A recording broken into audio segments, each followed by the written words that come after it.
Sadistic Penguin Studios presents the At the Show podcast with Tom Yumper Garcia.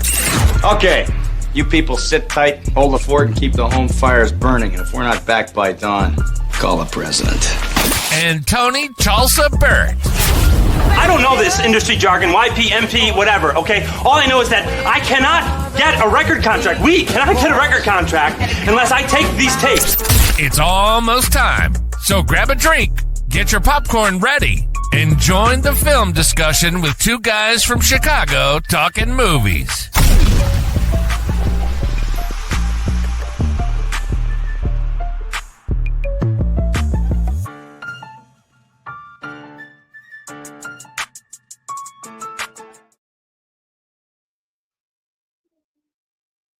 Hello, and welcome to another episode of the At the Show podcast presented to you by Sadistic Penguin Studios. I'm one of your co-hosts, Tom Yumper Garcia, and I'm with my other co-hosts, Tony the Sugar Baggy Burt. How you doing, Mr. Burt? Doing good. Already feel better since you've hit record. Feel great. Awesome. It's weird how that happens, actually.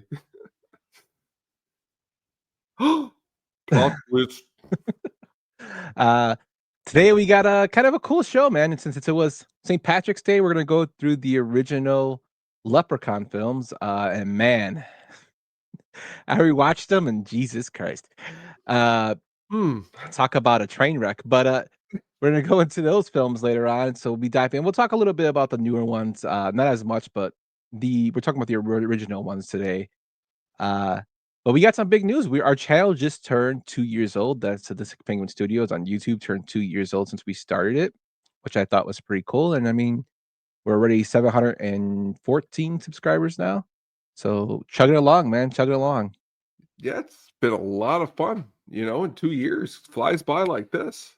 You know what I mean? Yes. When you really think about it, I mean, I've almost known you. We've met like almost 3 years ago. You know what I mean? Like time is moving. It's actually we more than 3. So I think I know. Yeah, it's crazy. Crazy stuff. Time does fly by. And like my friend told me, once you turn 21, it goes downhill after that. He wasn't wrong. No, well, let's hope not. I still have hope that we're gonna have this big, huge trajectory here, my friend. Yeah, last week was a fun show. We had Sam Reeves on from the Ass Cast, or King Ass himself. We got some good feedback. I got a lot of people who don't usually watch the show. They tuned in to see Sam, and they actually loved his little song and like our little thing about the worst actors. I was getting a lot of compliments on the idea for it. But man, all the credit goes to Sam on that one. He brought up that idea, and why not bring him on to showcase his idea? Yeah, I mean that's why I love this show. Probably, I mean I don't have to say probably. I love this is the most fun I've ever had doing a podcast because you could come call any movie, any play, and I'm ready. Where I've never felt that before. Where before when I've done things, it was always in a little box of what you only could pick from. Where you're like, let's do Leprechaun, and I'm like, Leprechaun, yes, let's do Leprechaun, or let's do the worst movies of this actor, and I'm like, well, there's just so many millions of actors we could pick from, so pick someone, and that's what's cool. It's not like, no, we only could do this one actor. It's like that's what was cool with Sam. Came up with a great idea. In my head, what was great is in my head I had him picking Pacino, but he went the other way, De Niro. So it was a great pick. So I can't wait till we do it again. The great Dunkachino. Dunkachino, yes. Dunkachino, man. Yes. But with that, Tone, let's pull into our first segment of what we've been watching, my friend.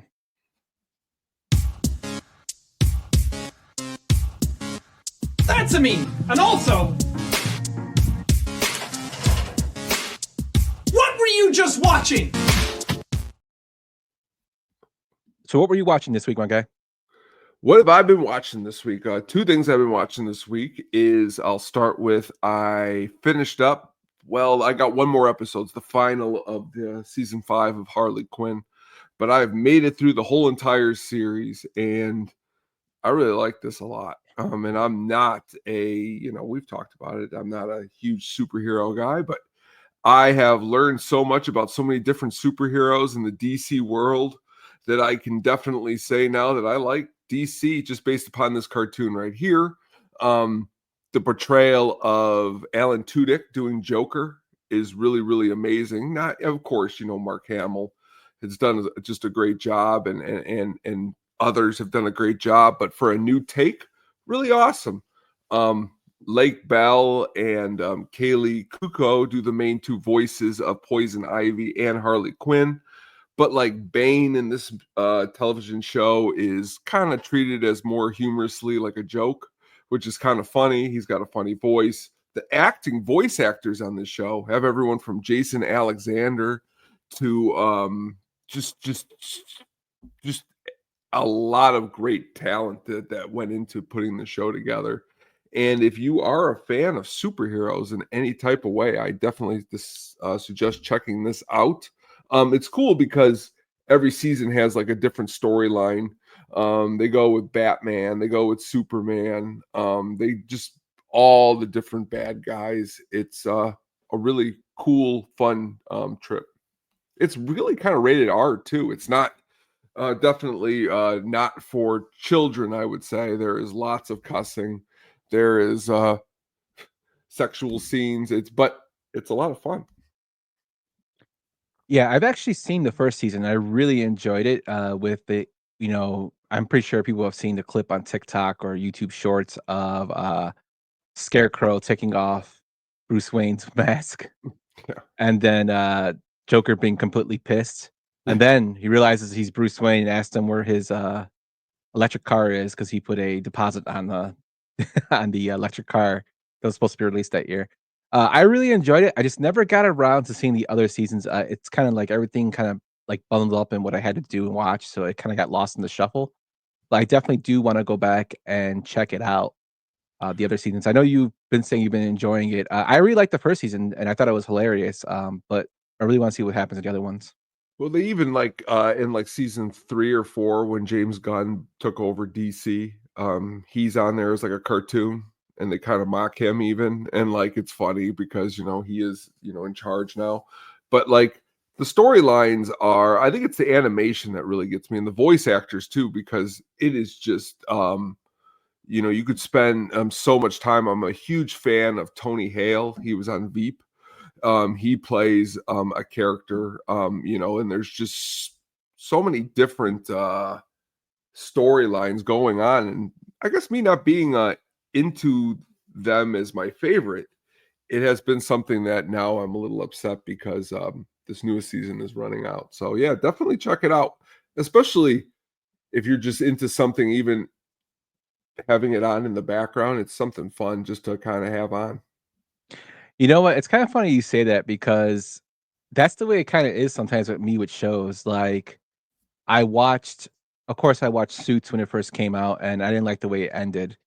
Well, actually, I watched it after it came out. I saw it on Prime, and I got hooked on it there, and it's become like one of my favorite shows, the original Suits. And then I experienced Ash vs. the Evil Dead.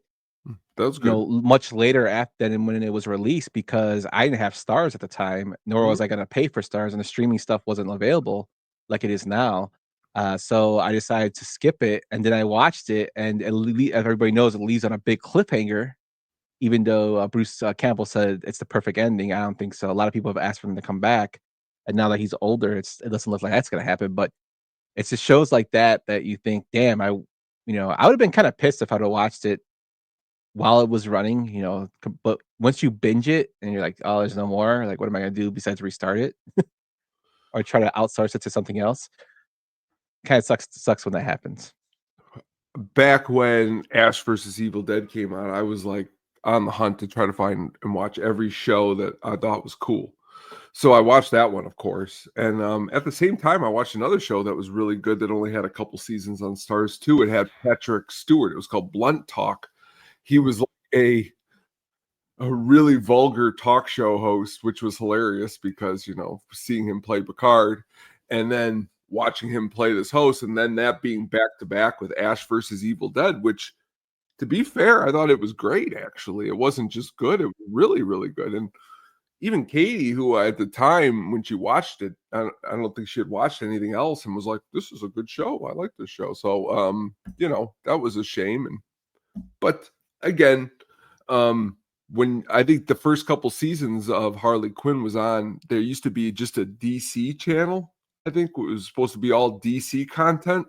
And then when Max kind of took over, now it's just strictly on Max, which is cool too, because everybody pretty much has Max. So check it out. All the seasons are on there. It's good stuff. The other movie that I watched, I like to put this one on when I like to feel relaxed. No, I'm just kidding. It's not a very relaxing movie. It is Uncut Gems.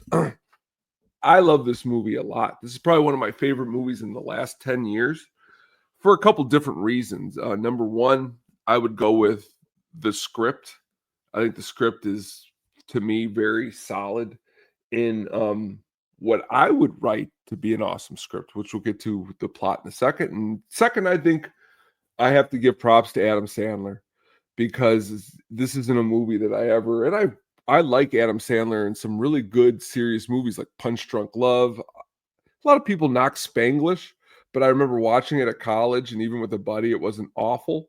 But Uncut Gems, I mean, if you're a fan of the crime syndicate type of film, like your Casinos and your Goodfellas and anything that just has to do with crime, I'm a big fan of that, and I think this is a good movie that showcases that.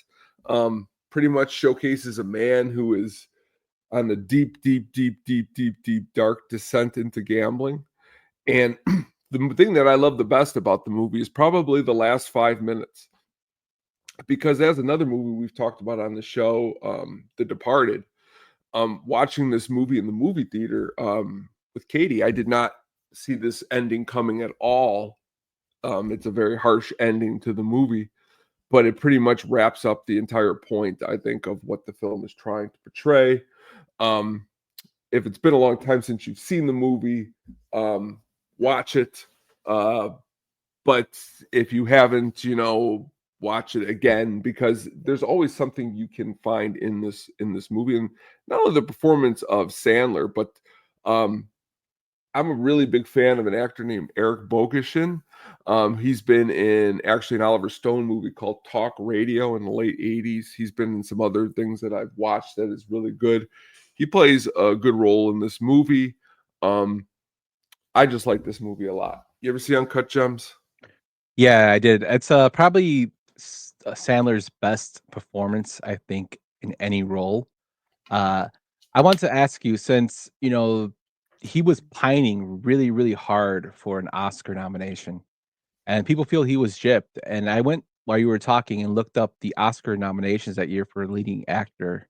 Of course, Joaquin Phoenix won for Joker, but the other nominees were Antonio Banderas for Pain and Glory, Once Upon a Time in Hollywood, Leonardo DiCaprio, Adam Driver for Marriage Story, and Jonathan Pryce for The Two Popes. Do you think Sandler performed better than any of those besides Phoenix? Let me put it to you this way. Thankfully, I don't want to say thankfully. If we were to do the show back then, I would have went on a huge tirade, because I feel like if this movie came out in the 70s and this was the actor who we knew him to be, and then he did a role like this, it would have been Best Picture, Best Actor, Best Screenplay, Best this. Some of those other movies that you mentioned there, I mean, like, I like this movie. Don't get me wrong, I like Once Upon a Time in Hollywood, okay? I think it's an okay movie. But I do think that this movie is light years ahead of that movie, just in my own personal opinion, because of the script, because of the acting. And honestly, this movie gives me goosebumps. Once Upon a Time in America Hollywood didn't give me goosebumps. I thought it was some good performances.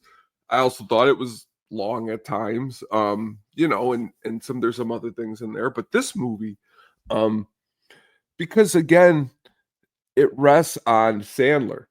I mean, Sandler does not do a good performance in this. The script could have been great. It could have been an okay movie, but you're like, boy, this just something was missing, I'm not saying even someone like Ben Stiller couldn't have pulled this off, but to think that Adam Sandler, this guy, is in a movie like a crime movie like this, it was really inspiring to me at the time. And honestly, to answer your question, it was very upsetting that he wasn't picked, because not only did I felt like he was picked, but in these years where we talk about Angela Bassett and we talk about even, okay, I have no problem, but Bill Murray threw a hissy fit when he didn't win for Lost in Translation.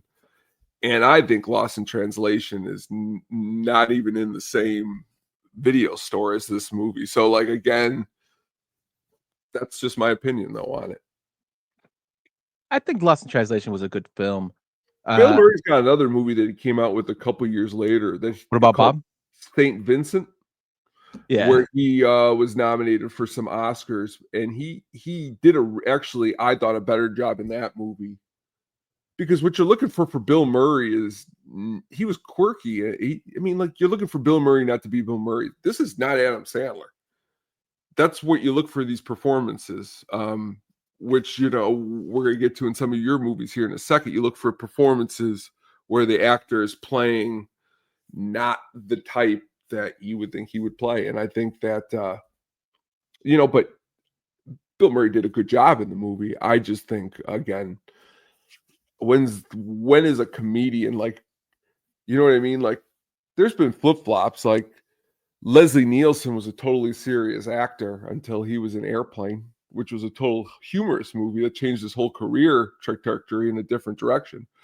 But even this movie, as great as it was for Sandler, it wasn't like Sandler took the ball and ran and wanted to start to be like this type of actor. He's back doing fun, hilarious stuff. I think Sandler gets a lot. I mean, we've done a whole episode previously on Sandler, but he's a thespian at heart. I mean, he went to, I think, believe NYU. Although he was a comedian, he's a classically trained actor. He went to school and he did like King Lear and stuff like that in college. So he has acting chops. He has shown it, like Punch Drunk Love, Funny People, even though he plays a comedian there. I can't hear you whispering. It's not giving him the money. Not giving him the money. The money.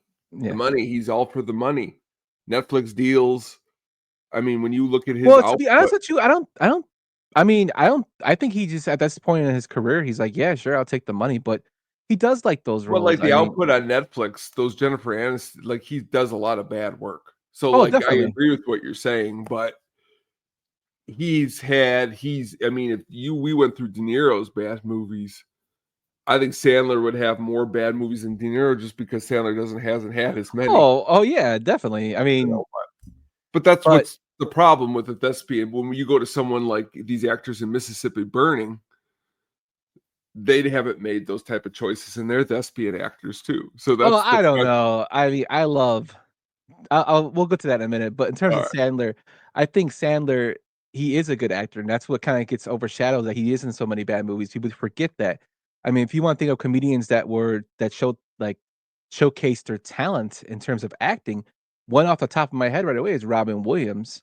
Whoa. For, you know, as who could blend comedy, and he was in a lot of bad movies too, but he could blend comedy and seriousness in his role.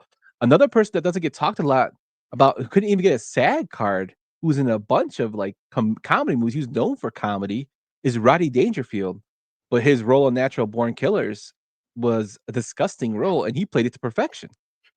Like, well, I'm really gonna have to sit down and think. I like the three that you mentioned. Okay, because I love Dangerfield. He's one of my favorites, and he does an okay job.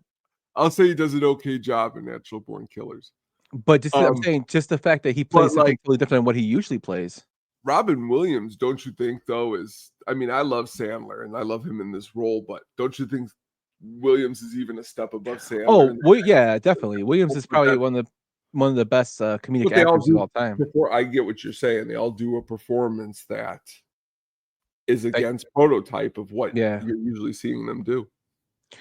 But I personally think for that, I think I thought, even though I'm more critical of Leo than most, I think Leo should have would not have been nominated for a role. I think Sandler should have at least had a nomination. I don't think he should have won. I think Joker resonated with me a lot, working in the mental health well, it was a good movie. Career. I thought he did a very good job. but I think Sandler was excellent in Uncut Gems, and he deserved a Oscar nomination.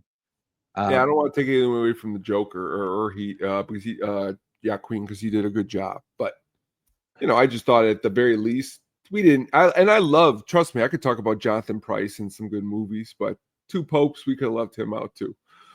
Yeah. But the two films I watched, you already touched on one of them. That was A Mississippi Burning. With the passing of Gene Hackman, I decided to watch one of the films that I think is probably his most powerful in terms of the context of what it's about. It's about these people who passed away in 1964, the investigation of Chauncey Goodman and Schwerner in Mississippi. Uh, they were activists for black rights and civil rights movement, and they were basically disappeared. They actually ended up, finding them deceased, and a lot of people believe it was the Klan that had to do it. Now, this is a dramatization of what the events were, but it does pull on those strings of some stuff that we're even dealing with today, like outright racism. Michael Rooker's in it. Gene Hackman, I think him and the dynamic he has with the straight lace FBI agent and William Dafoe is excellent. I think their chemistry is very, very good. You have like I said, Michael Rooker plays complete scumbag in it, as does Brad Dourif, another complete piece of crap in the movie. Great role. Frances McDormand is awesome. You got Pruitt Taylor Vince, who plays a kind of a slower person in it. You got our guy Tobin Bell as Agent Stokes, who's just this badass FBI agent. Arlie Emery's in it as the mayor. It's got an all-star cast, and it touches on those racial overtones of that push buttons. Gene Hackman is just masterful in it with his performance as Rupert Anderson. He's kind of like the crazy crazy out of control cop or FBI agent, kind of stereotypical, but he just plays it to a badass degree, and he's going against the Klan. It's very, very powerful film. I'm not a big fan of white savior films, and I don't think this is one of them. I think it's just a person just trying to find out what was going on. But I thought he did a very, very good job, and the film overall, I thought the film was very, very good. And I know you've seen this film, Tone. Tell me what you think about it. Well, I mean, I think Gene Hackman probably lays down one of the best smacks.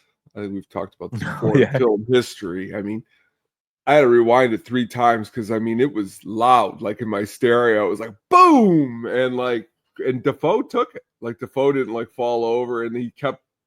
I like their interaction back and forth in this movie, because for a little while, I think Hackman, Defoe, I think kind of where he's coming from.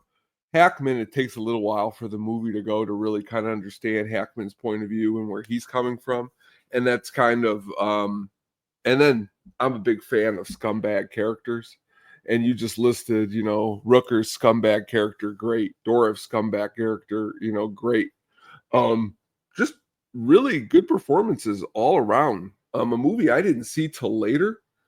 I think it was because I was like, pretty much what you said there. It was like, oh, I don't want to watch this movie because I think I know everything that happens, type of thing.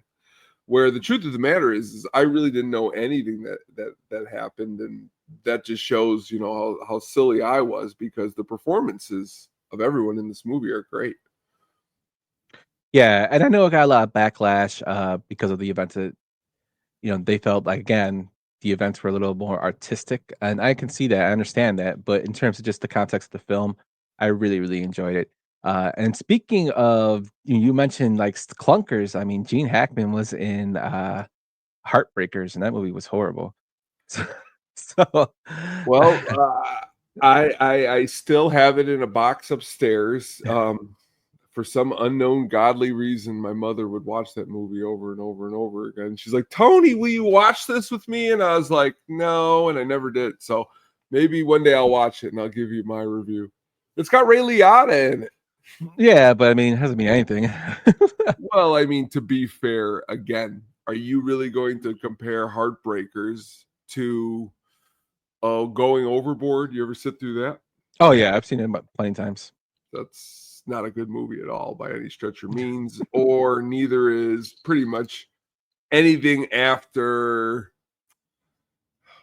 Big Daddy for a while.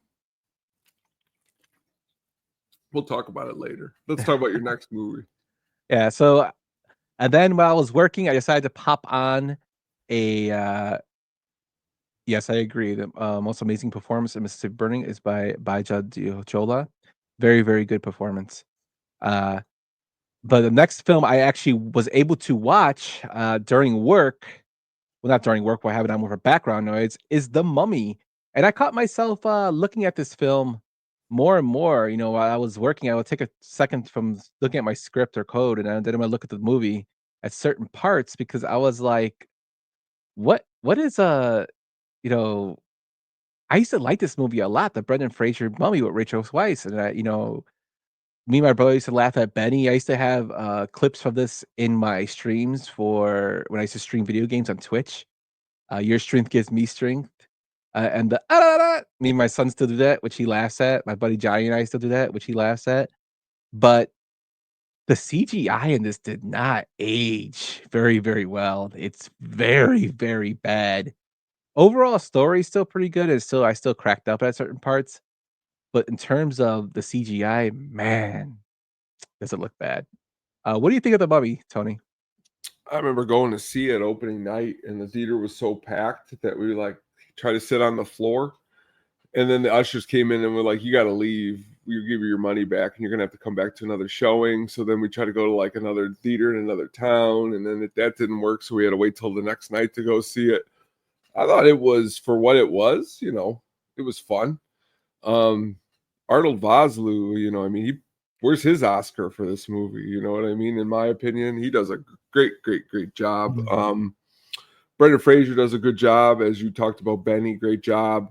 But you just said it right there. The CGI dates it, which is a shame, because if that CGI didn't date it as much, it could actually go down as being a real solid movie for the year it came out. But I just think that it kind of stales it out a little bit. And then as the series goes on, it just gets a little more stale as by the time you get to the Scorpion King and you see the way The Rock looks, that CGI is really bad.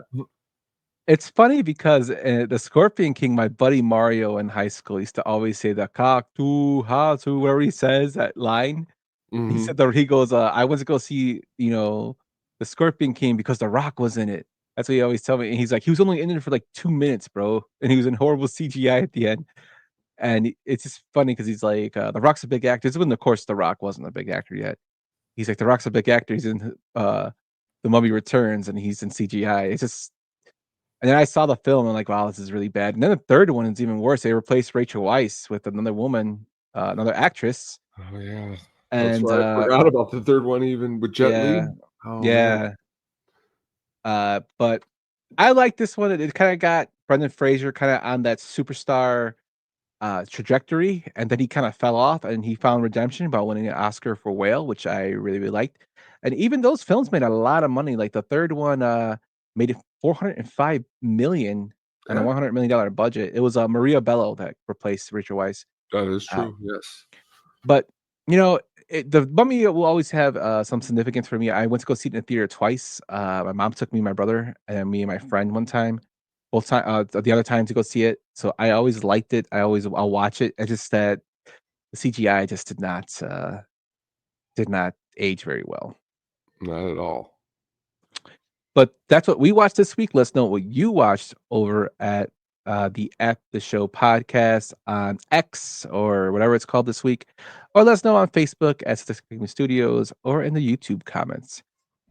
Tone, it was St. Patty's Day this past week. Did you do anything special?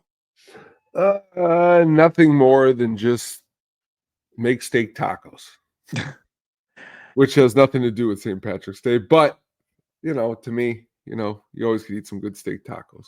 Yes, I'm a big fan of tacos, as you know. My wife every year she makes corned beef and cabbage in the crock pot, so it was actually very, very good, Nice. which is kind of funny. So we had that, and I didn't go out and drink. I was just too tired from the weekend. I didn't feel like doing anything. I really don't drink anymore, so I didn't get to enjoy those festivities. But this week I did watch a ton of Leprechaun films, and one Ooh. thing I finally found that was kind of consistent in the film was this. Have I mentioned that I want me gold? I want me gold! I want me gold! You want me gold? I want me gold! I want me gold! I want me gold! I want me gold! I want me gold! I want me gold! I'll have me gold! I want me gold.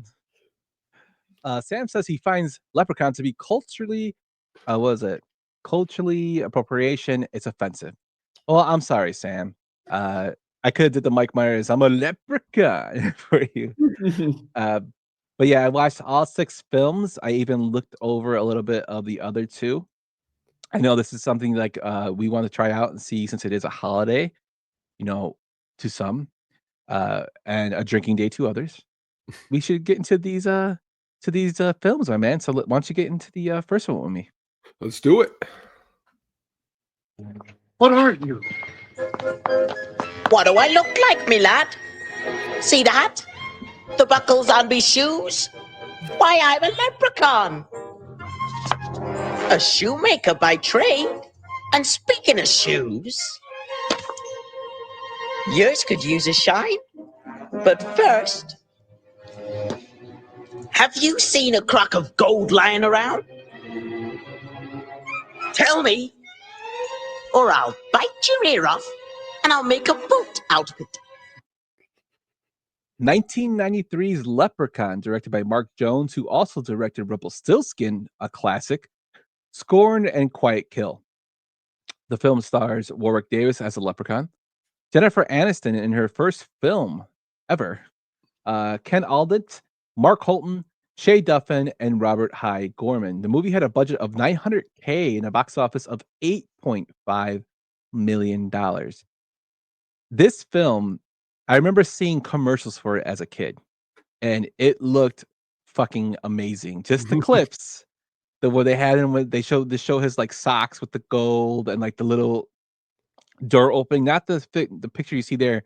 It's with him not coming. There's just a shadow coming through, and you hear him laughing. They show the camera chasing her, Jennifer Aniston, into the house. I was like, man, I thought there was a bunch of leprechauns, and then I found out there was just one leprechaun. Now, when I saw the film, I laughed even as a kid. Me and my brother laughed. I think Mark Holton is probably the best part as Ozzy in this film. But I'll always know him as Francis from Pee-wee's Big Adventure. But it's a film that was hated by a lot of people. Gene Siskel came out and said that it makes bad look really bad, and it became a cult classic. And it made $8 million. I watched it. I still watch it every once in a while because it cracks me up. It has great one-liners. Me and my brother still quote when he goes down the chimney and he says, "It's guess who's here?" And it ain't Santa Claus, and then they shoot him and he goes, "Ah."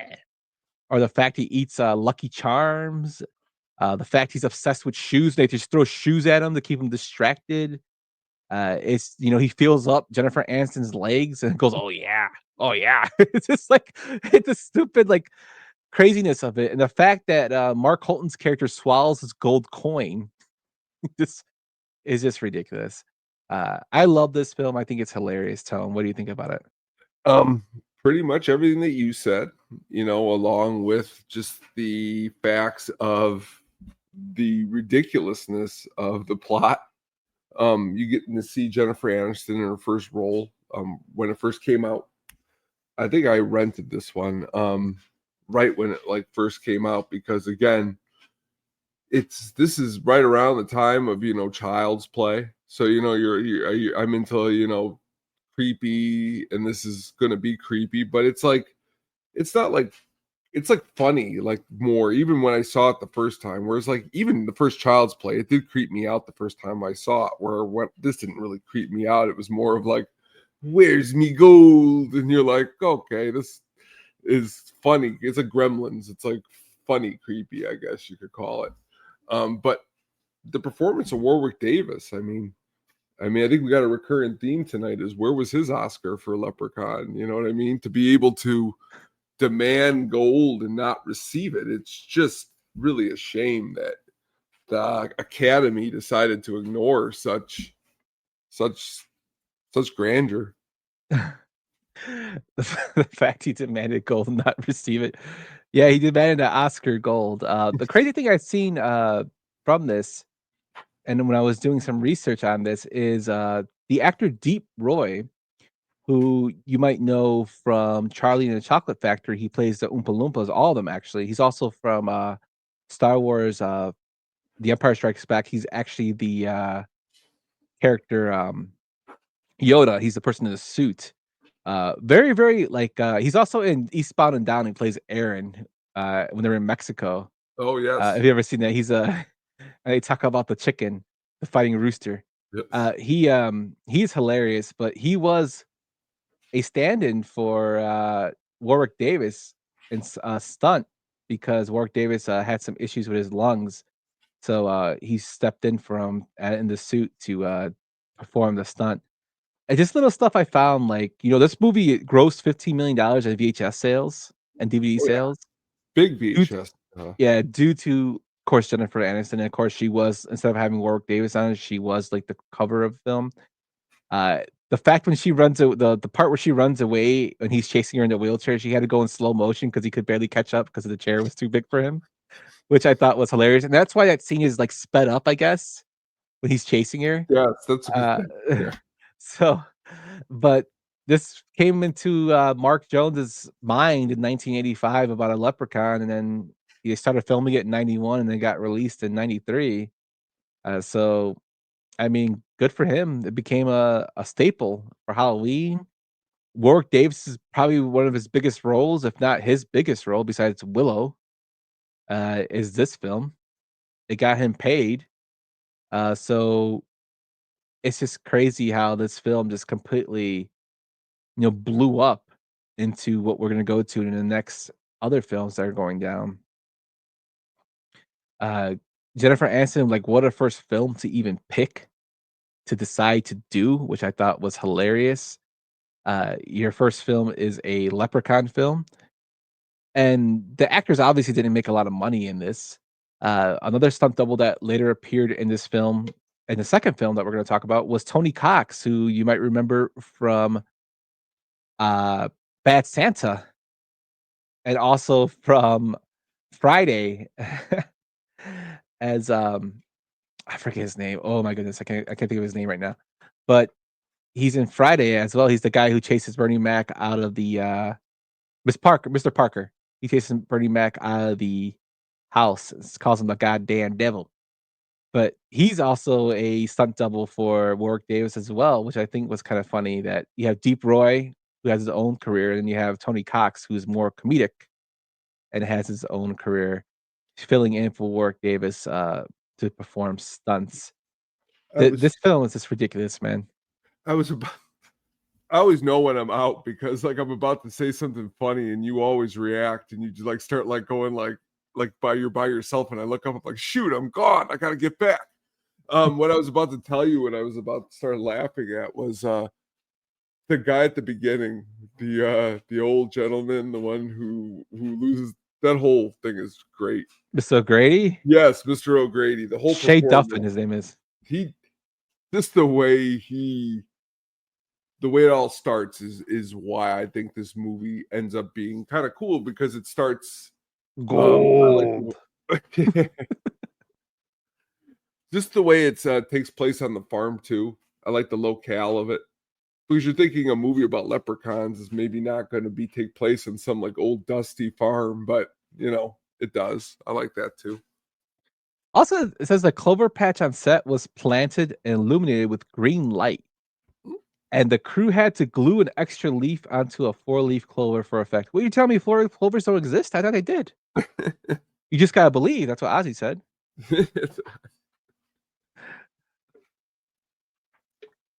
I thought this film was hilarious.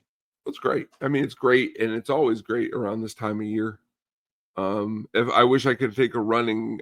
There's so many things I wish I would have written down in my life, and one of the million things I wish I would have written down is how many marches in a row I've watched Leprechaun. Because I feel like every year, you got to watch it at least once. And then I try to get through the rest of them, but they start to get staticky after. We're going to talk about that. Yeah. So You know when you go on a roller coaster and you reach the top, and then you go down. This is the top of that roller coaster ride. It's Because crazy man, when it happens right in the first one. And yeah, man, this shit go down real quick. Let's go on to the second one, Tom. Drink what you want. Drink what you're able. If you're drinking with me, you'll be under the table. 1994's Leprechaun 2, directed by Rodman Flender, who did The Unborn. He also did 2 episodes of Tales from the Crypt, Food for Thought in 1993, and 99 and 44 divided by 100% Pure Horror in 1995. He also did Idle Hands and Eat Brains Love. The film stars Warwick Davis, Charlie Heath, Siobhan Durkin, and Sandy Barrow. It had a budget of $2 million and had a box office of $2.2 million. So it made a little money if you want to call out, advertisement. It probably didn't make much. But what do you think of Leprechaun 2, Tone? I want to meet someone who got lucky enough to see Leprechaun 2 in the movie theater, because that's pretty epic. Because after this one, being able to see a Leprechaun in the movie theater is very scarce. So, like, to get the $2 million budget to have this movie, again, I think they try again to roll out a simple story, and I think it only worked with the first one. Not to say that this movie is the worst. It just doesn't pick up as, like you mentioned, the movie earlier called Empire Strikes Back, which I think took a step above from the first one. This one, I think we're starting to move a little backwards. It is great that we got Warwick back, but one of the best things about this movie, I have to say, is you played it right there before. That quote is a ace quote there at the beginning by our Leprechaun friend. So I thought that was kind of cool. Yeah, I would say the best part of this movie, besides Warwick Davis, is Morty, who's played by Sandy Barrow as the drunken old man. And his death scene where the pot of gold grows in his stomach, and he just basically he cuts it out with his hands. It's really, really cool. They just add a lot more lore to this. Apparently, he's afraid of fucking iron now. He can't touch iron; it burns him. They're just like adding lore as they go, and I really, really love this part, this little tidbit of trivia here. After finishing the original Leprechaun movie, series creator Mark Jones hoped for a sequel. However, he only stayed on as a producer because he was busy writing Rumpelstiltskin in 1995, leaving a lasting impact on the franchise's future. You're telling me like he wrote a classic like Rumpelstiltskin and he couldn't write a better movie than this one? Rumpelstiltskin was bad, but this film is just it's stupid. He basically makes a girl sneeze 3 times to make her fall in love with him, and he has slaves apparently, or like he tries to get the guy give him his daughter. Apparently, there was some plot for Jennifer Aniston to come back where they offered her $25,000, and as a revenge plot, it was going to have him marry her somehow, and goblins were going to be introduced. But she decided not to do the role, which was probably the best thing of her career. She continued to do her stuff with friends, and they basically kept the Leprechaun main plot and kept going along with the storyline of it. The One of Us chant, of course, with Tony Cox is a throwback to Freaks, which is a 1932 Tom Browning film. If you've ever seen that, it's a very, very good film. Portrays carnival folk, which shows that actually they're not the quote unquote freaks. It's actually the regular people are, because they're so ugly inside. But this film was nowhere near, that. I guess showing signs of having a great message. This film was just fucking stupid. I watched this film again, and I was like, wow, like he first is afraid of this leprechaun's supposed to be super powerful. He's afraid of 4-leaf clovers. I'm like, okay, but now he's afraid of iron, and it just keeps getting worse from there. a couple of hilarious notes here is number one. I love Clint Howard's portrayal of the tourist in this movie. You would be, Yeah. you would be, we would be amiss if we didn't mention our Mr. Clint Howard. The ice cream man. Oh, that's a classic right there. I mean, I remember seeing that box at the movie theater. I mean, at the movie store right when that one came out. Opening weekend, 252 theaters. That was it. $672,000 it made. This is my favorite line though, right here. They ask Warwick, why did you decide to do Leprechaun 2? And he states, well, money's definitely the answer. So, which again, you know, he wanted his pot of gold, you know, and some good costumes in this movie, all around. Yeah, this is the only film of the series that takes place on St. Patrick's Day. Yes. A cool thing here is a rare German VHS copy of Fatal Pass includes a trailer with scenes that were ultimately cut from the final version of Leprechaun 2, offering fans a glimpse of unused footage. So is that like the missing Kennedy tapes, you know, of Leprechaun? I think you're onto something. And it was originally planned to film Leprechaun 2 and 3 back to back with returning characters, but the studio scrapped the idea, leading to extensive footage being cut and rewritten for shoots. I think this is the last film that was released in theaters. It was. It sure was. Yeah, the release in video. theaters. Leprechaun 3. That's right. I said we're going right to video now. Yeah. So this series went downhill very, very quick. You know what kind of reminds you of, like, how these films keep getting made? You ever hear of this series called Killjoy? Oh yeah. That film was horrible. It was a direct to video film. Very, very bad. But that like spawned like 6 sequels. I know you've talked about, I think, these movies before on your show, but you know, like something like Puppet Master, like that's directed video. You know, a lot of those movies aren't at the theater. Like this newest one, did you watch the newest one? It came out like a couple years ago. It's called No, I have not. It was actually a pretty good movie for being something. Because before we move on, I mean, for a long time, direct to video had this like connotation, especially in the 90s. It was like, oh, that's direct to video, you don't want to watch that, you know. Where then now, you know, with streaming, there's a lot of sometimes good stuff that could come direct to things. But trust me, these aren't good examples of that. Is it Dr. Death? Is that the one? No, I'm looking at here. It is Littlest Reich. Yes, Littlest Reich. Watch that movie if you get an opportunity. So there are 1, 2, 3, 4, 5, 6, 7, 8, 9, 10, 11, 12, 13, 14, 15 Puppet Master movies. Yes. Jesus Christ. Yes. Now I will give somebody our very first at the show package. I don't even know what that is yet. If you can sit through all of those movies and tell us something positive or negative about them, I would love to hear it. Really, I think it would be an interesting. Yeah, let's do that. If you can do that, you can come on our show and give us positive, negative things about those 15 movies. We will invite you on, and we will give you an after show package that Tony doesn't even know what it is yet. It's gonna be good. I promise you, it would just not worth your time. But I promise you, I will say that if you make it all the way to Third Reich, you're into actually Third Reich.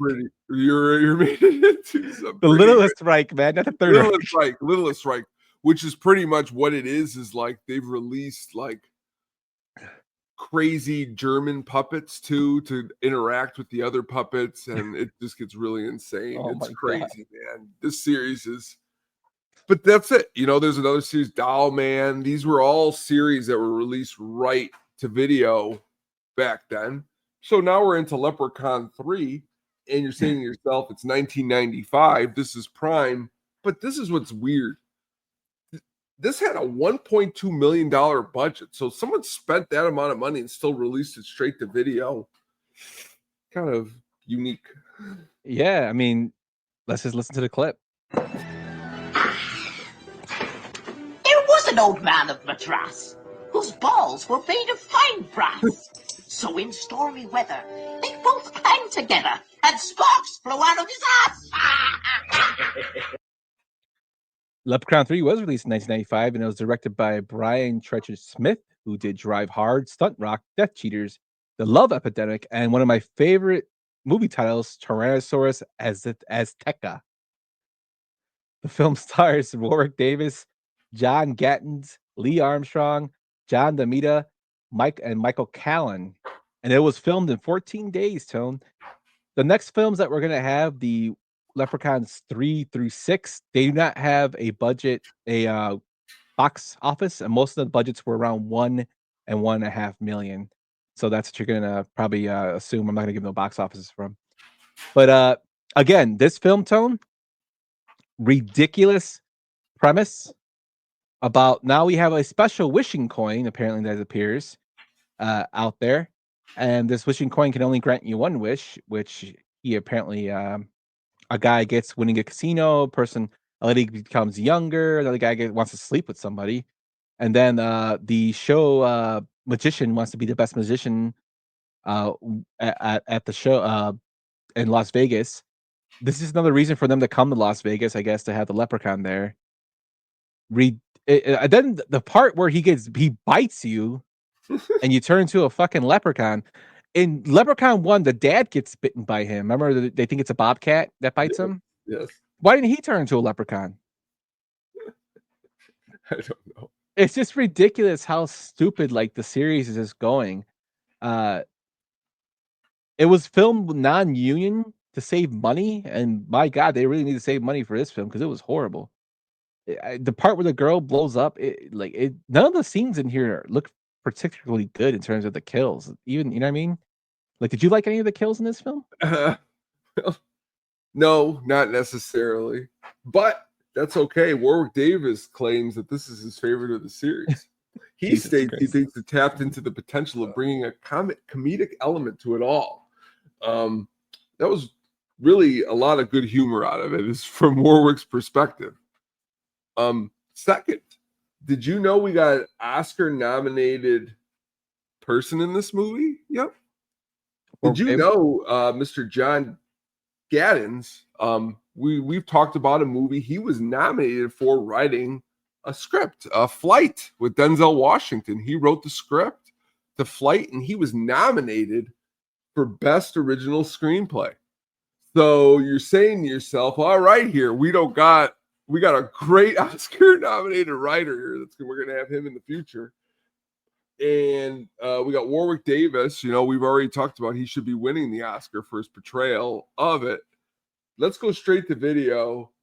And I think honestly, I'm going to blow your mind here, Yump. I think they hid the figures of how much they made because they made so much money that the producers just wanted to pocket it all. Like, that's why they did it this way. No, I'm kidding you. They didn't make any money on this one. There was no money to be made. This movie is not the best. The funny thing is, you say, John Gattens went on to write Flight, so his career kind of went up on a trajectory. So he started at the bottom, the lowest cesspool, and then he kind of went up. What's up, Brian? Lee Armstrong, who plays Tammy, she decided to retire from acting after this film. Oh, that's a shame. So one went up, the other one just said, "Yeah, I'm not doing this anymore." Well, I'm glad. First of all, I'm just laughing here because I'm glad John moved on to writing scripts, because I don't know if you remember his role in Varsity Blues. It says he played Smiling Man. Do you remember Smiling Man in Varsity Blues? There's a lot of smiling men in there. That's what I said. So he really got lucky because, which is unique, because let me just tell you, the movie he did before Flight was Real Steel, and after Flight was Need for Speed. So he really got lucky there in doing Flight, because those other two movies just... Real Steel wasn't that horrible. It wasn't great, but it wasn't horrible. No. But he did do also Coach Carter, which we've talked about, which is a good movie. So yeah, he did Fred the movie too. He was the car wash clerk. That's true. But back to this movie, not the best. And the working title for this project was Trial of a Leprechaun, featuring an elaborate plot that was ultimately scrapped during reshoots. Also, the film was also known by an alternate title. If this doesn't scream Leprechaun, I don't know what will. One Wedding and Lots of Funerals. One Wedding and Lots of Funerals. What the fuck does that have to do with Leprechaun? What are these people thinking, man? Good. It's just ridiculous. He does have a cameo with Warwick Davis does have a cameo as himself as he's walking into as Scott enters the casino. He's there.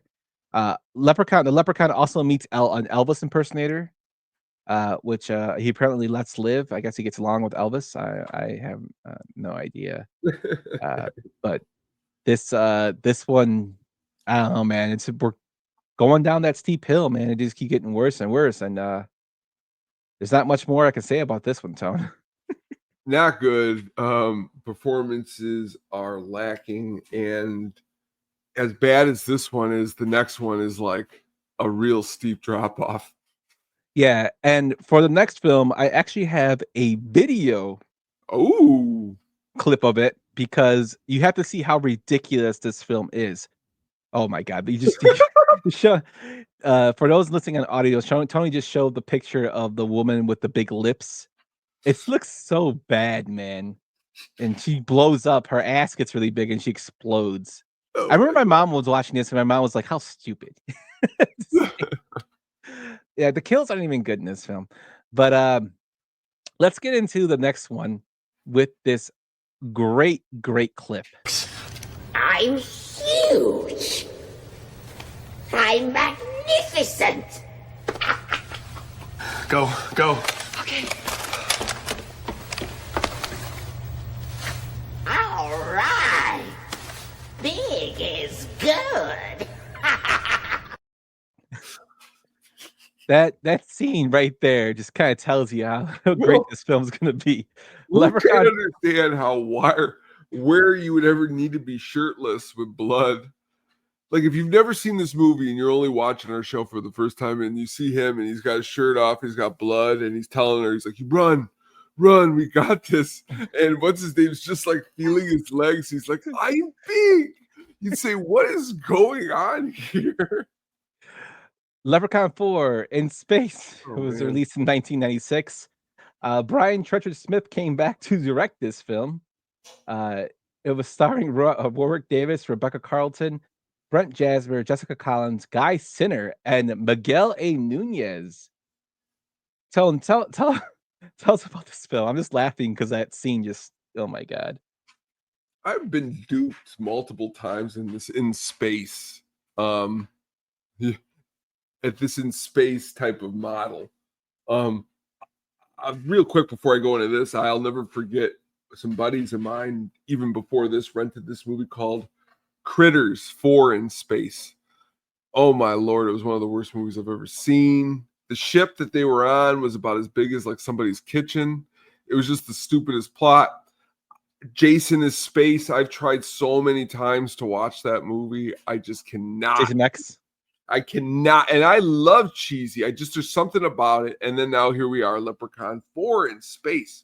Why do these characters, why do they feel the need? Okay, back to Puppet Masters. They're not even in space yet. They're on like 15 or 16. Leprechaun, after having all these movies, should not have been at space. But that being said, what's interesting before I go in is that this one has the highest out of 2 and 3, and this has the highest Rotten Tomatoes rating with 38%. Now that you've played that clip live, Yump, I'm rethinking my going off on this movie. No, I'm just kidding. It's all over the place. It is all over the place. Thinking of a leprechaun terrorizing a marine crew to retrieve a princess who he wants to wed. It's a little bit of a stretch for me. But she just wants the gold. We like Warwick and we need him to feed him and his family, so he does need to get paid. And he's direct. And again, They got the budget. The budget here says $1.6 million. So again, I'm gonna bet a lot of that is to Warwick. So like again, I would hope so. All of it, I would say, and because Brian, I mean, I can't imagine that they needed to ask him. Like, I mean, he didn't have to beg to come back. They were just like, oh, okay. But who I like to say here is like, it's just really kind of as I stated, a little bit of a stretch. So the funny thing is, Brett Jasmer, the guy who was shirtless there, they thought he had a strong resemblance to Sylvester Stallone. And Brian Trenchard Smith, who has done classics like Leprechaun 3 and Leprechaun 4 and then Tyrannosaurus Azteca, wanted him originally to do a Sylvester Stallone impersonation and impression throughout the film, but later dropped the idea to avoid legal issues. They also wanted to have this film kind of be a make fun of Tom Hanks's Apollo 13, replacing Hanks's face with leprechauns, which I thought was hilarious, just learning about that. The film is set in the year 2096. So this is after all the other films. So this is the last of the canon, if you want to go, you are really into that, which I don't know why you'd be keeping canon of leprechauns. Well, I'm kind of curious because, I didn't know if you were going to spill it or if I was going to spill it. If Joanna Man's in this movie. Yeah, Miguel Nunez, yeah. Joanna Man, yeah, he's in this movie. We always got to have a segue into talking about Joanna. No, I'm just kidding. I saw that movie in theaters. Did you? Yeah. But he's also in the great Spider from Return of the Living Dead, Demon from A New Beginning, Friday the 13th. So not just Joanna Man, but it's cool. I always these movies. I need to find somebody that I know, so I could be like, I know him, so this movie is okay for me to watch. I used to say it to my friends, like, I'll watch no movie where I don't know one actor at least in the movie, and I still try to stick to that because I need to know somebody. That's the point of the movie. I need to know an actor. One thing about Joanna Man I'll always remember is whenever he would dunk the ball, he goes zoom. It reminded me of Sheldon from Big Bang Theory when he's dressed up as the Flash. The CGI budget for this film was a modest $80,000, so we know that didn't go towards the overall budget of the film. There's a scene where he kills a guy by making him into a pizza face by throwing basically a pizza tray at him, and his face gets smashed, and he basically is like flat. This clip right here, where he's holding the guy with the ball and gag in his mouth and trying to shoot him with a syringe, is just ridiculous. He's also never referred to as a leprechaun in the movie. He's called alien or monstered or even bastard, but never leprechaun. Bastard. This the director Brian Trenchard Smith later expressed disappointment with the final quality of the special effects, calling them below PlayStation. You wrote this movie and you directed it, and your biggest call out is the special effects, bro. Really? Oh my god.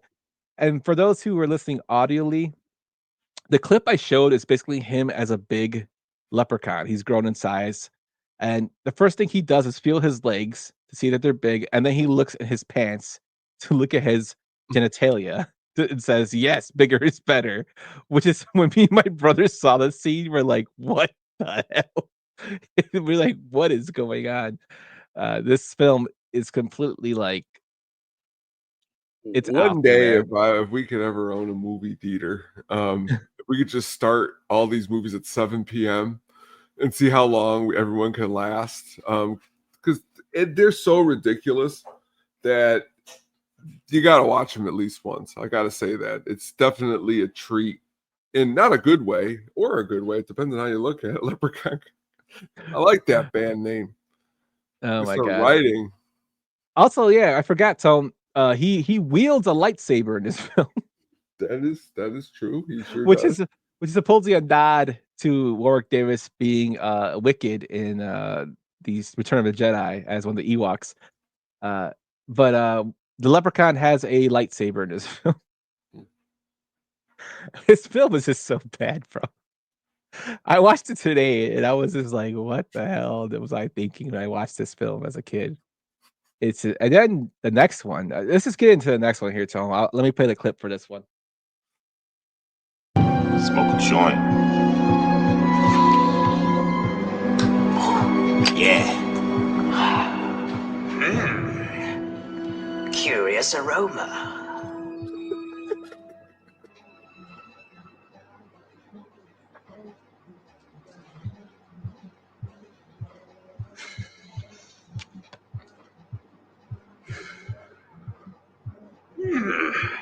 Interesting blend. Interesting bullshit. That's the bomb right there. The bomb?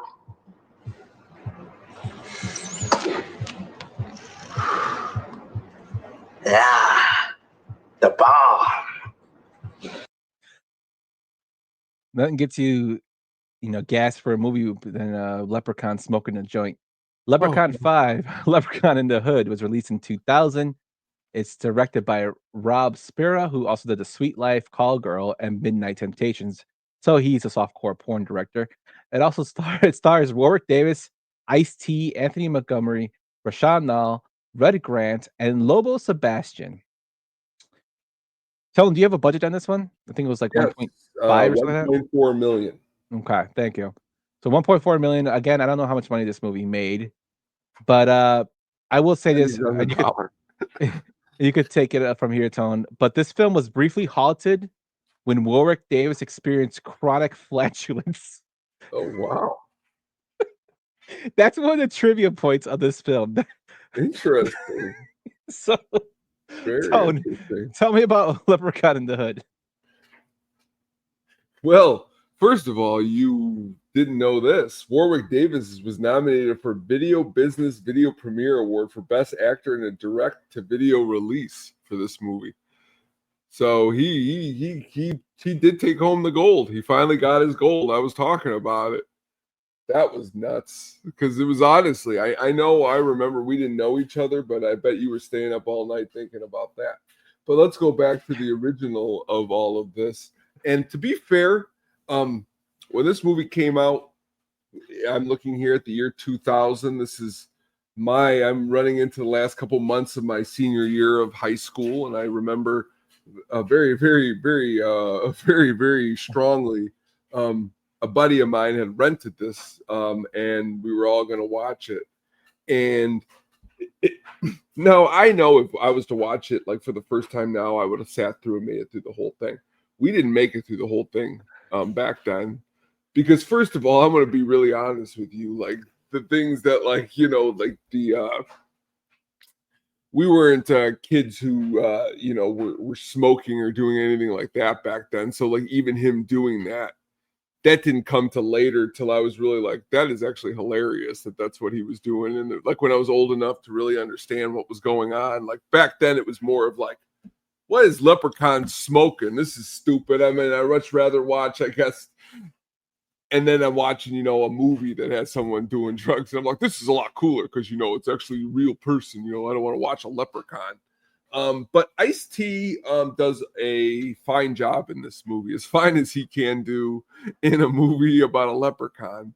One of the greatest lines in movie history, one that since that day I have never forgot. It is a friend with weed is a friend indeed, but a friend with gold is the best, I'm told. And I have remembered that just by watching it, that in 2000, so that is now 25 years ago, okay, because I just watched it again last week, but that line right there is a money line that I'm looking down here.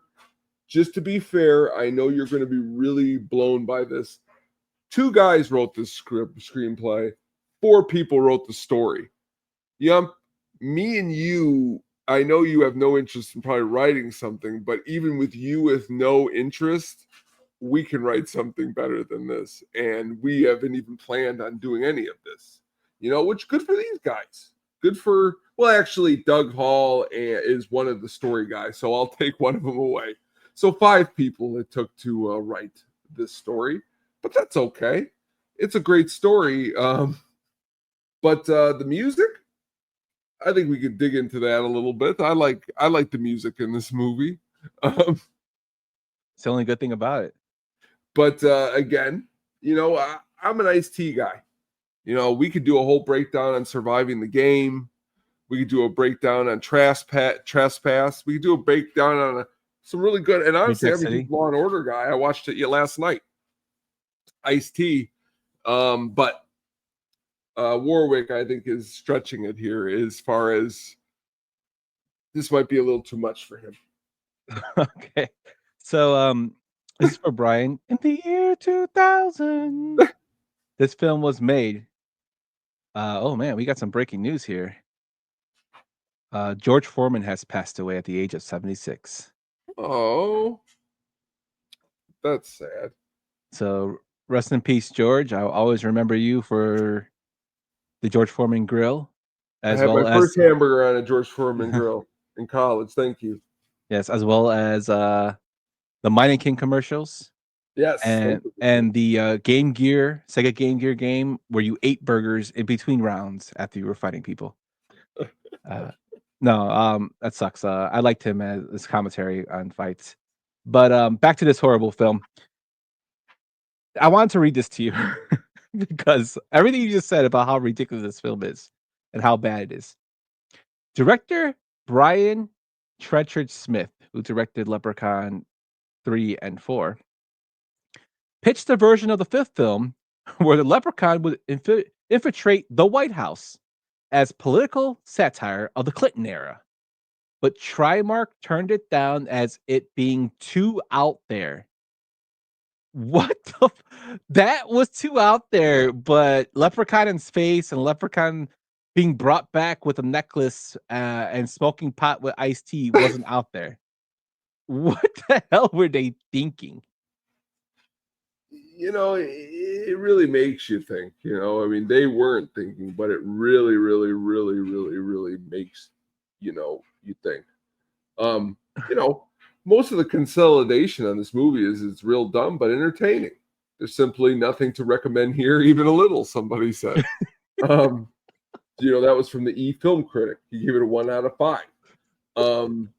Again, but let's look at a little bit of a higher rating of a magazine. Entertainment Weekly gave it a B+, called it bloody, broad, and comically brutal. It's blaxploitation at its best. This is probably they compare this movie to movies like Foxy Brown and Superfly, which they should be shut down just for making that suggestion. But you know what? Yeah, I know what you're getting ready there. Wow. Wow. Jesus. Wow. This is the most I've laughed during our film reviews because read that positive review again. That one, the one that was like bloody, broad. No. The 1 out of 5 review. Read that one. Oh, the 1 out of 5. There's simply nothing to recommend here, even a little. Which honestly, that is honest. I don't know what Entertainment Weekly was doing. Smoking pot. Probably watching it. But this is true. I mean, like, could you really say that this movie was, as far as the AV Club wrote, this hip-hop themed sequel was inevitable? If you would have told me he was in space in 4, I really don't think I would have said he would have went back down. Yeah, in this type of way. This film takes place before that film. That's true. There you go. That's right. Oh, wow. You just blew my mind. Wow.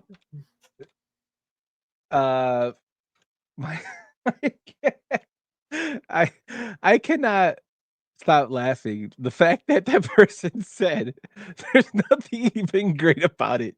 Not even one thing. That's the way I felt watching this film. No. Brian, I don't think Bill Clinton's brother did the music for this film. But the fact that they went to space in the next installment, they're like, oh, we can't do the political satire. That's too out there. You know what would really be great? Let the 5 of us write a script with Ice-T a fucking leprechaun smoking a joint in the bathroom.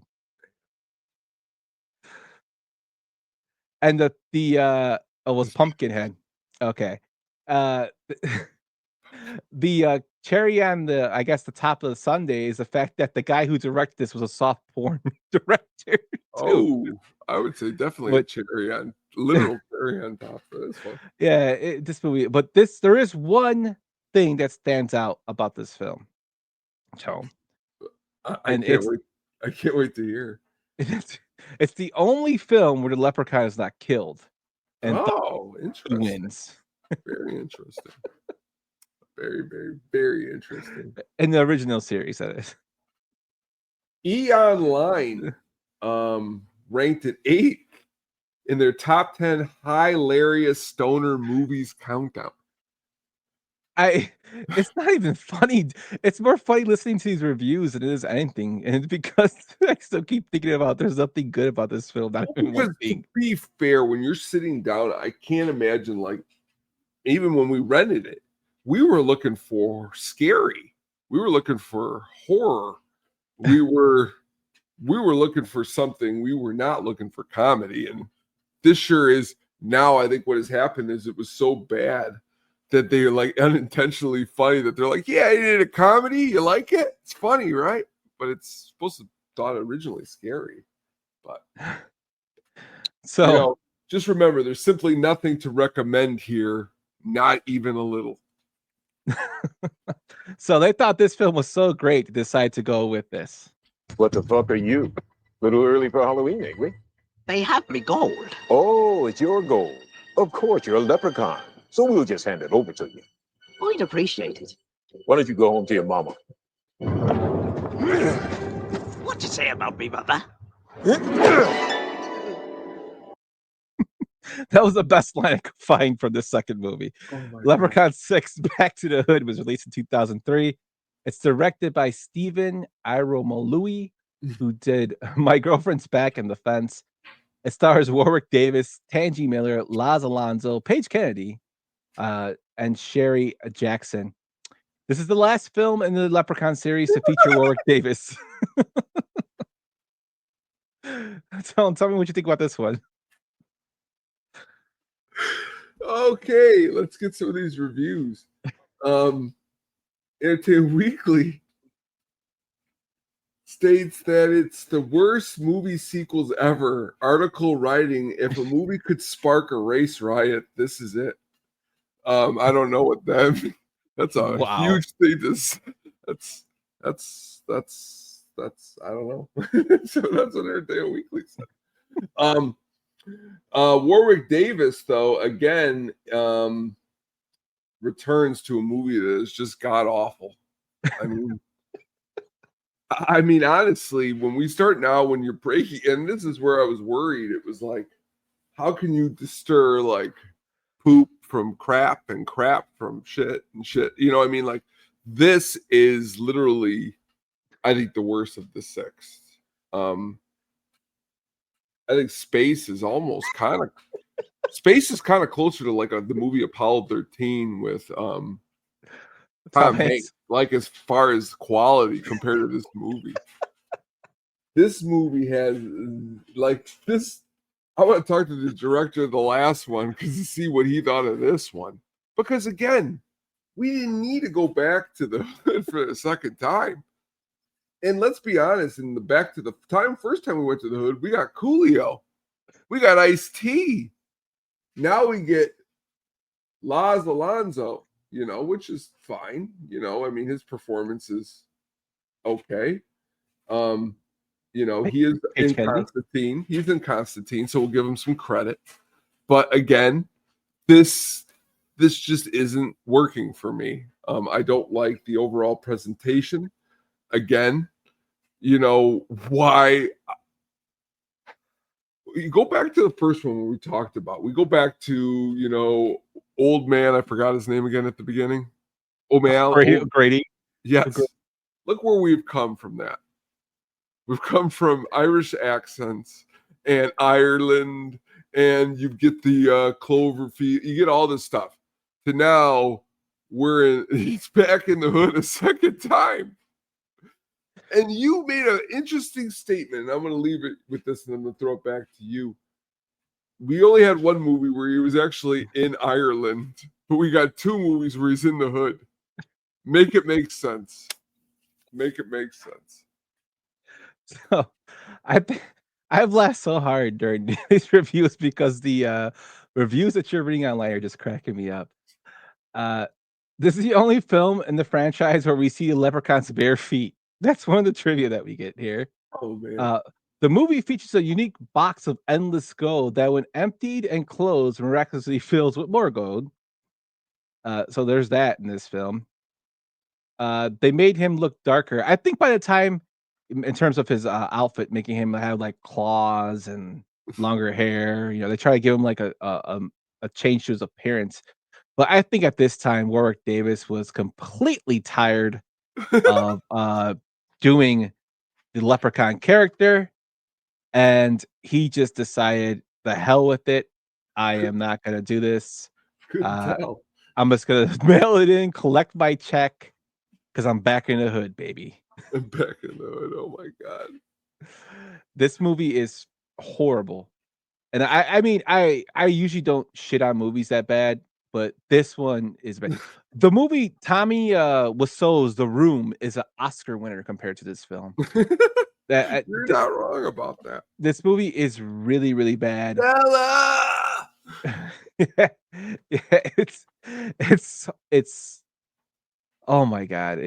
I don't know, man. I can't fathom. I mean, there's lines like "damn clovers" and "an eye for eye, my dear." They try to call back to the original film, which you can't call it. There's not much more I can say about this, man. Not good. But we do have a little bit of news here. I don't know if you were familiar with. The film was originally set to take place on a tropical island in the midst of spring break. Now that sounds kind of interesting. Though executives at Lionsgate had director and writer Stephen Roy change the location to an urban environment like the previous entry in the series. Yeah, you know what? We got this idea. I mean, let's be honest, okay?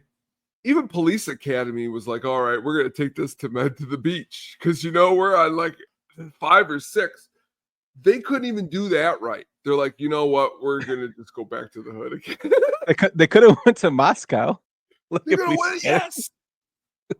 I would have rather had him mixing it up. Like he could have I mean, dude, he could have been, on a ocean barge. He could have been, he could have worked at a grocery store. He could have been a fisherman. He could have been like Gone Fishing with Pesci, Danny Glover, and him. It could have been, oh my God, that movie's Gone so bad. Fishing, Leprechaun. He could have been at the Fire Festival. Perfect. So Brian says the next one should be Fire Festival. He could have been anywhere. Going back to the hood, especially minus Ice-T, was a bad move. And I think that's why he's not in any more movies after this one. Yeah, so this concludes the original 6 Leprechaun films. There were 2 other films released. In 2014, WWF or WWE released Leprechaun Origins with Hornswoggle as the Leprechaun. I will say this film is not great. I will say they tried to take Leprechaun in a different direction where they were more like creatures and there was tons of them. And they were attracted to gold. They kind of looked like more like, I guess, I would say like the characters from The Descent. They kind of look like. They actually do. That's good. But the film was not good overall. And Hornswoggle, who was getting this big like bump to being the next Leprechaun, he didn't really showcase his acting skills, considering he has one. So what do you think about this one, Tone? Again, WWE tries to take over studios to try to like give some fresh content. They're gonna throw Hornswoggle into Hornswoggle or whatever into the sorry, I mispronounced Dylan Postle's cheesy name that ruined this whatever.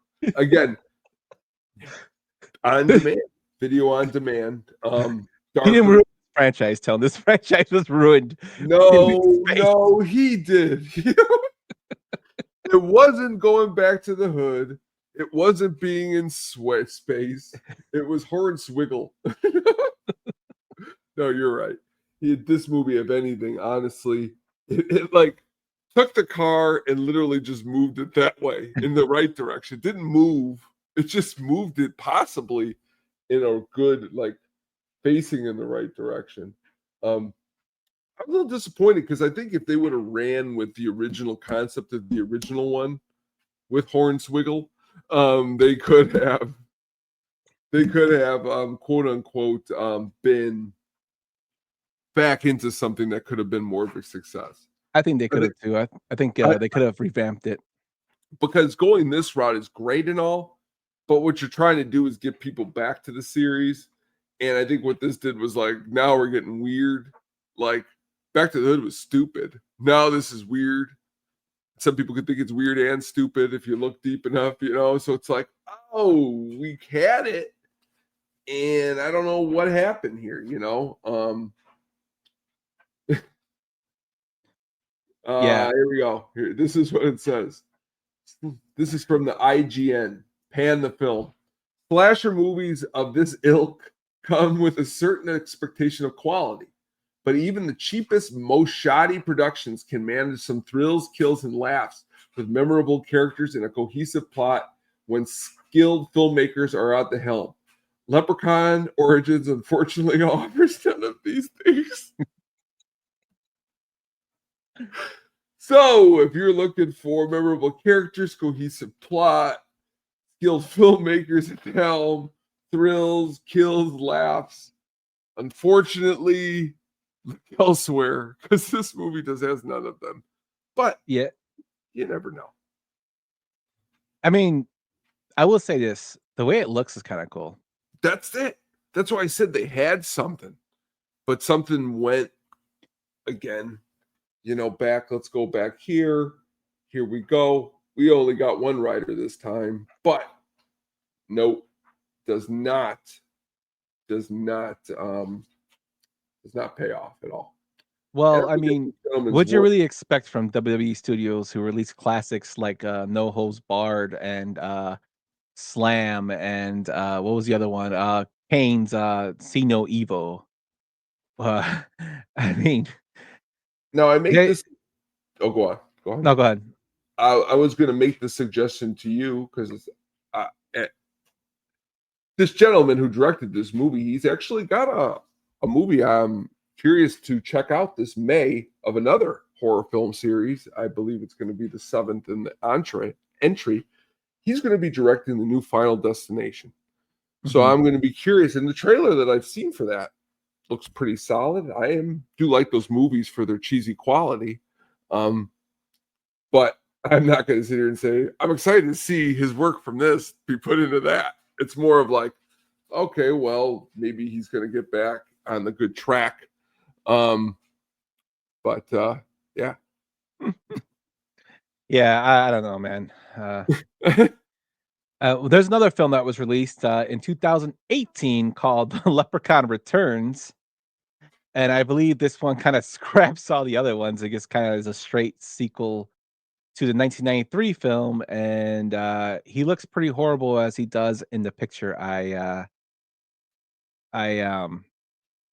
posted for our thumbnail. They took the best part of Leprechaun 1 in Ozzy and they fucking killed him off. I know that was very, very heartbreaking. This is another film that it was okay. I would say this film was better than Back to the Hood. I mean, part 1 and 2 and In Space. So this would probably be this is a sequel. This could be the second best film of the series, I would say. I was not when I'll be honest with you, I was not familiar with this film until you were like, let's do the Leprechaun series. And I was doing research and I was like, there was a Leprechaun Returns. And then I saw on the screen, I go, Warwick came back and I didn't know. And then I looked him up and it wasn't him. It was Lyndon Porco playing the Leprechaun. But again, I watched some of it until I fell asleep because that's what this movie did to me. It tired me out. because it did not, again, it's going to more of the original storyline, but again, there's something shoddy in the production, like in the script. I don't know if it's the production, but it is better.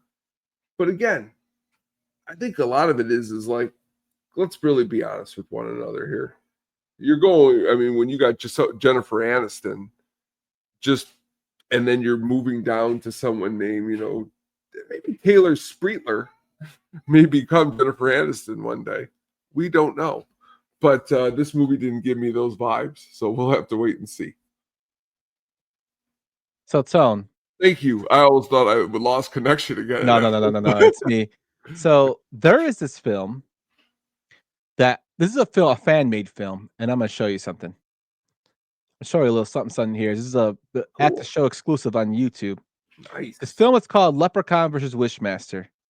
And this is a person took clips from 2 films and made it into a thing. So I want you guys to watch this. If you're on the audio, listen to it, come back on the YouTube and watch this. And I want you to tell me, would you go see this film?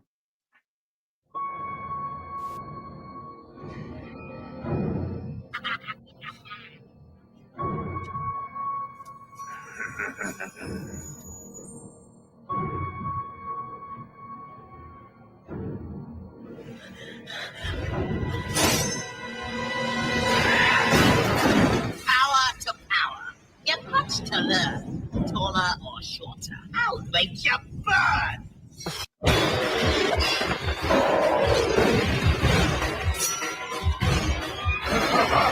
Let's see what you got, tough guy.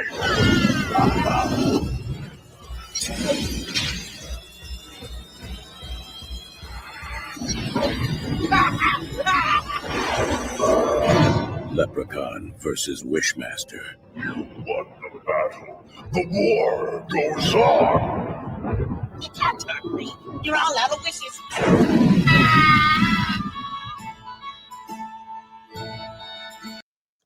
Now, Tony, would you go see that film? Yeah, as long as you're with me, so we can have some laughs. So, but the way that film was the build-up. They used scenes from the Wishmaster series and scenes from the Leprechaun series, Money. which kind of looked like they were kind of in the same film, the way they set it up. Yeah. So it looked more interesting than the shit we talked about for the past hour with Leprechaun 2 through the newer ones. And when I first saw that, I'm like, what? There's a really Leprechaun versus Wishmaster? And of course, it was, I believe, a April Fool's joke. But I would have went to go see that. Yeah, I mean, it's. I like Warwick Davis, which is great. Just take my money. I love it. That's what Brian says. Brian says he would go too. Brian also said that Leprechaun 17 takes place in Twin Pines Mall parking lot in 1985. Oh, I like that one. But yeah, the new Leprechaun Returns. The only good, it was better than the most, but I mean, the bar is so low. He looks like shit in this film, though. I don't like the way the Leprechaun looks. I do not like the way the Leprechaun looks in Leprechaun Returns. He looks horrible. But I will say this one was like, if I'm not mistaken, it was like released on like the Sci-Fi Channel. Yeah, like during the St. Patrick's Day time. Yeah. When I saw Ozzy get killed, I'm like, man, Ozzy's killed, and then they make him into a ghost later. It just, I don't know. This movie is not good, but it's better than the other ones, which is kind of a low bar. But if you want to see that clip that I played, just look up Leprechaun versus Wishmaster on YouTube, and you can see the trailer. It's like a minute long. I just played it for us on the show. You want to check it out on the show. Tony, that wraps up our Leprechaun review. Any final thoughts? You talked about, again, back to the Oscars and being cheated. It's hard. It's hard when they do, only so many best supporting actors, and Mark Holton did not get one for the original Leprechaun. Honestly, to be fair, since we brought up Mark Holton, I really feel like he should have won it for his portrayal with John Wayne Gacy. Have you ever seen that movie? Yeah, I've seen that horrible movie. Yeah. I like Mark Holton, though. I think he's He is. I like Mark actor. Holden a lot, actually. And He's honestly, Chubbs, man. He's Chubbs from Teen Wolf. fucking Teen Wolf's one of my favorite movies. I have a jersey from someone right over here who gave it to me in the comments. My Beavers jersey. It's hanging in my closet. Brian, he gave me his Beavers jersey, and I'll always remember Brian for it. Thank you, Brian, for giving me your Beavers jersey. Wow. Sorry about that. They did. So that is our Leprechaun series. Yeah. Great little fun time. Great series to go through during this time of the year. And honestly, this was a lot of fun. Yeah, it was. I laughed probably the most I've ever laughed at any show I've ever done. Just hearing those comments and your analysis of this. So if you haven't seen them, and I don't know why you would want to, but check out the Leprechaun series. Also, we have a challenge out there. If you can watch all 15 Puppet Master films, come on the show and give us good or bad things about each film. You will get an at the show package that Tony will design for you.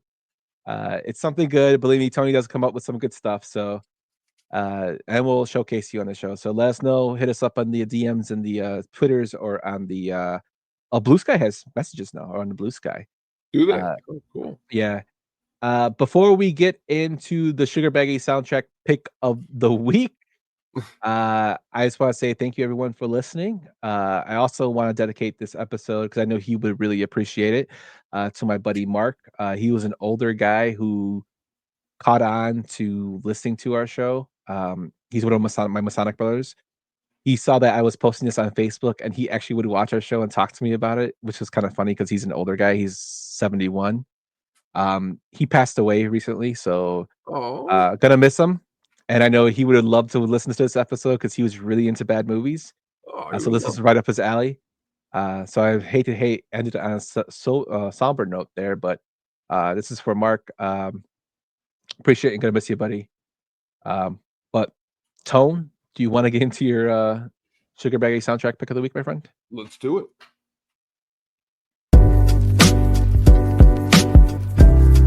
The Sugar Baggy soundtrack pick of the week.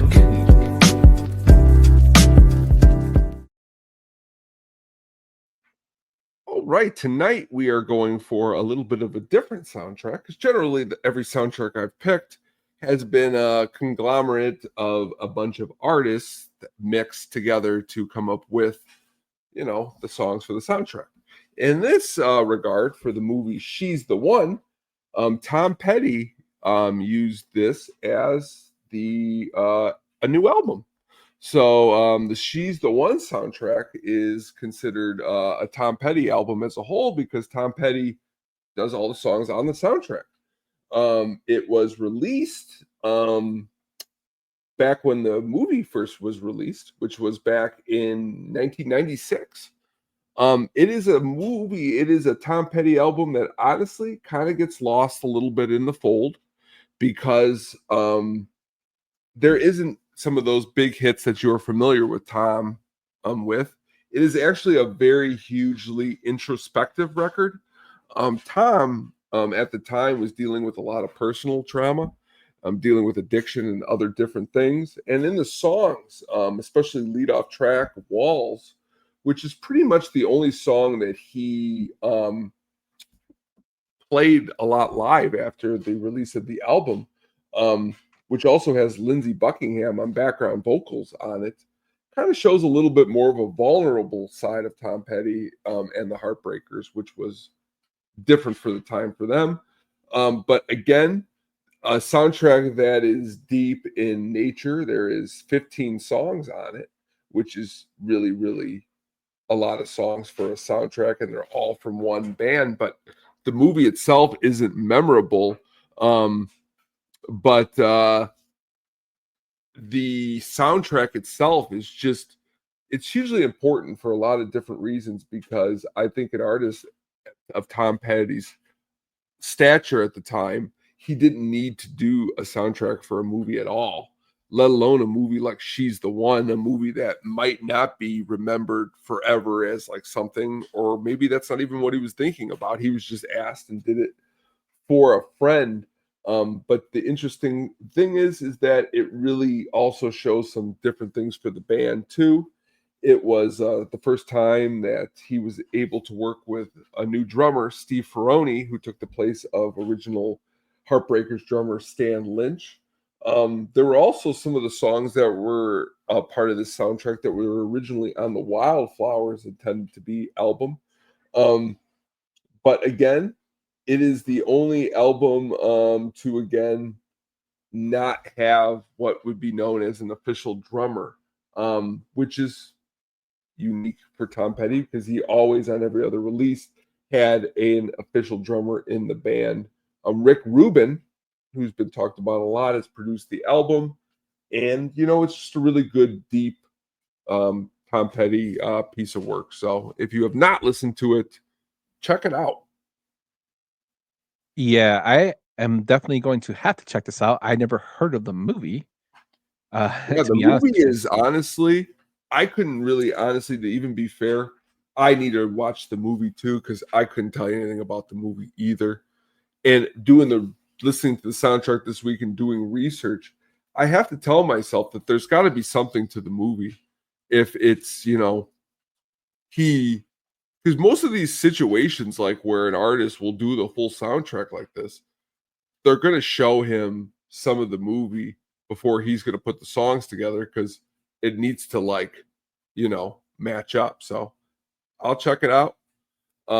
Just Probably like better than Crow. Doubt it. another movie I have not watched since it being in the movie theater that I saw was Wishmaster. Now I want to watch Wishmaster.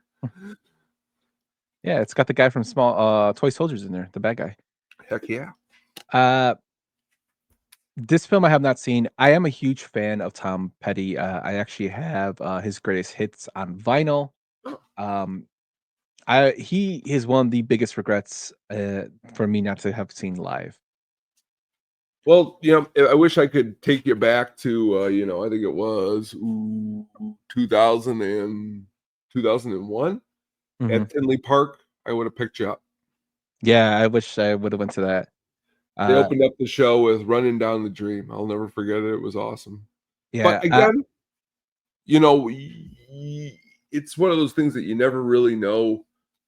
I'll always remember I was on a walk and I was just enjoying my day. And then the DJ on XRT came on and was like, "We got some sad news. We've lost Tom Petty."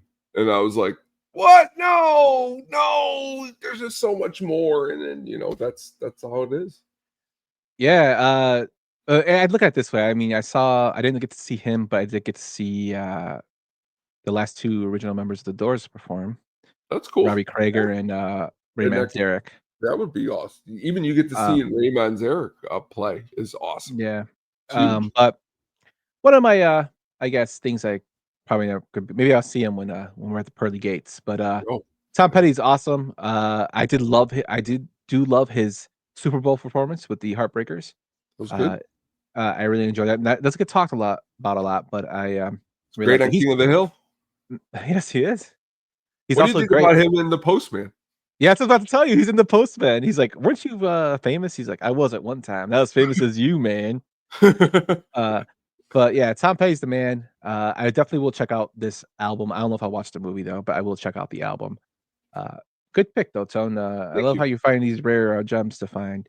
Mailman Jack says, "I love in the liner notes, Edward Burns is listed as a quarter wrangler." Yes. Mailman Jack bringing out the quotes, man. Yes. But that is our episode for today. We'll release what we're going to do next week. So check us out on the X or Blue Sky. As I said before, for the At the Mini Show, it's kind of hard to do those shows when there's not a lot of big news during the week. So I don't want to throw small stories at you guys and just have it be boring, unless you want to hear us talk about Leprechaun again. But once something big drops, like we have a big news week, we will drop that. Or we'll just mix it into the regular show. But At the Mini Show hasn't gone away. Tony, what's going on at the Hookup on Music, my friend? Tomorrow, just today, brand new album by My Morning Jacket dropped. Listened to the full thing already. It's amazing. Going to talk about that. Got a lot of other really cool things. If you haven't listened to last week's, go back and check that out. Talked about such artists as Susie and the Banshees, which was really cool to dig a little bit deeper into that. New artists like Sam Fender, if you haven't listened to him, he's really awesome. Just kind of trying to just dig into different stuff, and really excited because some really cool shows are coming up. It's getting warm outside, and it's almost time for concert season. Yep. And I will be down to go listen to some live music with you. I'm pretty Yes. sure our wives will be down with that. Maybe have a cold beverage and some food. Yes. Also, be sure to check out the Drafty Pod. It came back this week. It was the Draft Master Brian S. along with Herb Lawrence and Sox Machine Josh Nelson. They did a draft of the 2025 Major League Baseball rosters, who they would pick on their teams. I released a bunch of clips on them. Josh going off on the White Sox is always fun. Herb's insight is always great. Check that out. He just released that this Tuesday, and he's going to have another Drafty Pod this Sunday, I believe, with Bruhan Luke and who else, Brian? It was Nick Morowski. Yes, Nick Morowski of Sox and Sober and the Good Guys Talk Back. Great podcaster and good guy, Nick Morowski. And then you have Luke, who is our college football expert over here on the Sadistic Penguin Studios. I would love to see Luke just go crazy about Oregon again. Mailman Jackson. Please let us know, Jack, because I was reading yesterday that they played a show in LA that was sold out, and they had guests come on the stage like Ed Helms came out and played banjo for one song. The band Dawes came out, so you'll have to let me know if anyone cool and special comes out because the new songs are sounding really good. Yes, that was in response to Mailman Jack saying he's going to see Mumford and Sons. Maybe we'll have Jack come back for a special delivery for that. Yeah, that'd be cool. But that is our show. Again, if you hear me laughing in this show, it's because I could not handle the Sugar Baggies reading of the reviews for these movies and his facial expressions. But this is a really fun show, my man. We'll see you guys next week. Be sure to check out Sadistic Penguin Studios. If you haven't liked or subscribed, be sure to do that. We're getting the creepy extras close to the 1,000. It'd be great to hit that in our second year here on the YouTubes. And check out the Drafty Pod and Hook Up on Music this week. With that, everybody have a good night. Thanks for listening to the At the Show podcast, a Sadistic Penguin Studios production. Game over, man. It's game over. What the fuck are we gonna do now? What are we gonna do? Maybe we could build a fire, sing a couple of songs, huh? Why don't we try that?